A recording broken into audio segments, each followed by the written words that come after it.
ذکو ادا کرنے کا واجب اور صحیح وقت کے بارے میں گفتگو۔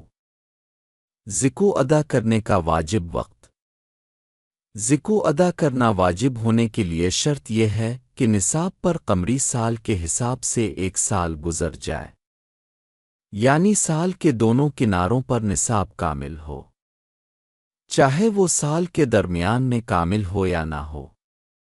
لہذا اگر کوئی شخص سال کے شروع میں کامل نصاب کا مالک ہو اور پھر وہ کامل حالت میں باقی رہے، یہاں تک کہ 1 سال گزر جائے تو اس پر ذکو واجب ہوگی۔ اگر سال کے شروع میں نصاب کامل ہو، پھر سال کے درمیان میں نصاب سے کم ہو جائے اور پھر سال کے آخر میں دوبارہ کامل ہو جائے تو اس پر ذکو ادا کرنا واجب ہوگا۔ جو شخص سال کے شروع میں نصاب کا مالک ہوتا ہے، پھر سال کے درمیان میں اسی نوعیت کے مزید اثاثے حاصل ہوتے ہیں تو اصل اثاثے کے ساتھ، یعنی سال کے شروع سے جو اثاثہ ہے اسے ملایا جائے گا اور مجموعی طور پر ذکو واجب ہوگی، چاہے وہ اثاثہ تجارت کے ذریعے حاصل ہوا ہو، ہدیہ، وراثت یا کسی اور طریقے سے۔ ذکو ادا کرنے کا صحیح وقت۔ فقیر کو اثاثہ دیتے وقت ذکو کی نیت کرنے سے، ذکو کے مستحقین میں ذکو کا اثاثہ تقسیم کرنے کے لیے مقرر کردہ وکیل کو اثاثہ دیتے وقت ذکو کی نیت کرنے سے،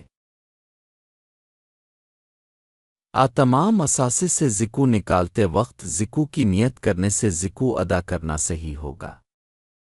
اگر کوئی شخص فقیر کو نیت کے بغیر اثاثہ دے اور پھر اس کے ذریعے ذکو کی نیت کرے تو یہ جائز ہوگا، یعنی وہ اثاثہ ابھی تک فقیر کے ہاتھ میں باقی ہے۔ ذکو ادا کرنا صحیح ہونے کے لیے فقیر کا یہ جاننا شرط نہیں کہ اس کا قبول کردہ اثاثہ ذکو کا ہے۔ اگر کوئی شخص فقیر کو اثاثہ دیتے وقت کہے کہ وہ اسے ہدیہ یا قرض کے طور پر دے رہا ہے اور وہ اس کے ذریعے ذکو کی نیت کرے تو ذکو ادا کرنا صحیح ہوگا۔ جو شخص اپنا تمام اثاثہ صدقہ کر دے حالانکہ اس نے ذکو کی نیت نہیں کی تو اس سے ذکو ساقط ملتوی ہو جاتی ہے۔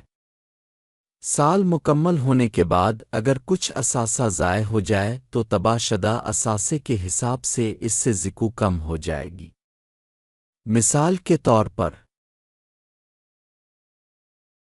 کسی کے پاس 1000 درہم ہے، اس میں 25 درہم ذکو واجب ہوگی، لیکن سال کے آخر میں تقریباً 200 درہم ضائع ہو جائیں تو ذکو سے 5 درہم کم ہو جائیں گے۔